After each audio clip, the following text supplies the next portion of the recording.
Hey guys, Luna here, welcome back to another Skyrim console mod video, bringing you guys 5 upcoming mods to get a first look at them. If you haven't done so already, check out today's earlier video, which had 5 brand new console mods of the day. Before we start, if you want to help me out, you can do that by sharing this video on social media, Facebook, Twitter and Reddit mostly. I really appreciate the support. Well guys, this video has 5 upcoming mods, and just like our brand new mods, we have 2 for PS4 and 3 for Xbox One. So let's jump straight to our first mod. Our first mod is called Moar Arrows, and it adds to the game, well, a bigger selection of arrows, currently containing 10 normal arrows, paralysis, a deadly strong arrow that will paralyze an enemy within the area for 3 seconds, a fire blast arrow, it's an explosive arrow that deals high fire damage to foes in the area, frost blast arrow, which does the same but as frost damage. You also get Shock Blast and Blood Blast versions of those. You get the Cam Arrow, which will cam foes in the area, Fury, which will enrage foes in the area, and Fear, foes will panic in the area.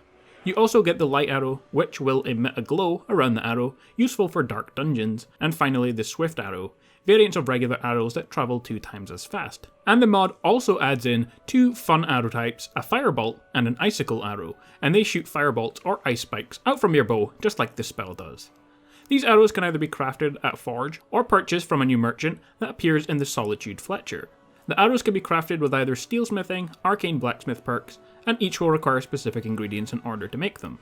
The mod is not entirely balanced of course, and will make the game slightly easier as the arrows will give extra power to your archery, and they can also be given to your followers as well. But the arrows are not currently added to the enemy list, and so the mod should not have any problem with compatibility, although it would be nice to see some of these enemies use these arrows on you, that would be fun. Overall, a cool new addition for any archers in the game who don't really care too much about being a bit overpowered.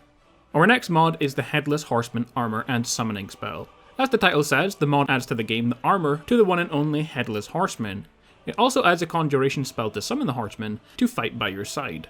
The armor and spell tomb are located in a chest in the secret basement level of the Sleeping Giant Inn in Riverwood. Obviously I don't have anything else to tell you about this mod, but it does sound cool. It does also have some future plans. Eventually the mod author plans to create a full quest to obtain the armor and conjuration spell, in which you will have to defeat the horseman himself to obtain the items. So you can't just find them in Riverwood, you actually have to defeat the Headless Horseman in order to get them. And this is definitely going to be a mod whenever it's released I will showcase at some point and give you some more details, especially in the amount of attack damage that the sword does and the Headless Horseman can do. Our next mod is Swordplay Finishers. If you like to use swords and you're playing the game on a really hard difficulty, and you want to spice up your combat and be a super overpowered killing machine, then using the Swordplay Finishers mod is definitely for you. This mod adds 3 powers to the game. Each one gives you unique swordplay finishers, meaning all targets these powers are used against will die, unless they are essential of course. All 3 powers should be added automatically via a quest. The 3 powers are called Sword Dance Wrath, Sword Strike Fury, and Sword Storm Rage. Overall, this mod, from what I have seen, obviously I haven't played it yet, looks like it's going to be a lot of fun to use, so I can't wait to try this one out, but from the video, it looks really fun. Our fourth mod is the Tonal Architect's Laboratory. This is a remake of an old mod called the Dwemer Mining Facility that was removed a long time ago on the Nexus page, but has been remade and renamed and is coming to Xbox One. So what does the mod do? Well, this mod gives you the ability to get large amounts of ores in exchange for some items otherwise mostly unused in the vanilla game. You will also have to restore the Dwemer Facility first before you can use it. There's also a machine called a duplicator, which can duplicate things, namely those dwarven artifacts that you all need to restore and repair the facility. The mod is being kept a secret mostly, but there are some other features being added, like a training ground, books, and lore as all part of this mod, so I'm quite interested to see what this mod has to bring when it's finally released. Our final mod is a Summon Vanilla Creatures mod, something I never understood why they didn't have in the main vanilla game. This mod adds 42 summonable creatures found in vanilla Skyrim, including skeletons, dwarven mechs, and animals, also several new Daedra, all using vanilla aspects, which is why this mod is available for PS4. Each type has their own books and are hand summoning graphics as well. So what does the mod actually do? Well, fortunately we have the full list of added creatures that are currently summonable by the mod, and they are split up into categories. First off, we have Daedra, and they either have glass or ebony strength armor and weapons. You get the Golden Saint, the Dark Seducer, Auroran, Dremora, Scamp, Lurker, and Zivilia. You also get 3 different types of Dwarven mech, the Dwarven Spider, the Dwarven Sphere, and the Dwarven Centurion.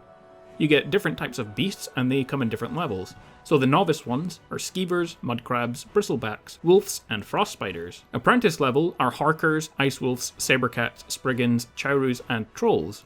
Adept level, Snowy Sabercat, Cave Bear, Spriggan Matron, Snow Bear, the Chaurus Reaper, the Hargraven, and Frost Troll, and finally you get the Expert level ones, the Mammoth and the Frost Giant. You also get the Undead category, the Draugr, Restless Draugr, Draugr White, Scourge, Overlord and Deathlord, Skeleton, the Novice one, the Guardian, the Warrior, the Hero, and the Champion Skeleton as well. And finally, you get the Nether Lich. The mod isn't finished and there are some planned updates as well, including adding Fire and Ice Dragon custom master spells, adding in some new summons like the Ice Wraith and Wisp Mother, and it also plans to add in possibly some Dawnguard summons as well. And the mod author can't decide whether to add in legendary summons as part of this mod or just make a separate one. So there are still quite a few things to come. Overall, a super cool mod and is definitely worth one downloading whenever it's released. It will go really well with one that increases your summoning limit. Well guys, there we have it, 5 brand new upcoming mods that are currently being worked on for Skyrim Special Edition that we will see at some point. Of course, we don't know exactly when all of these will be out. It could be tomorrow or it could be next year.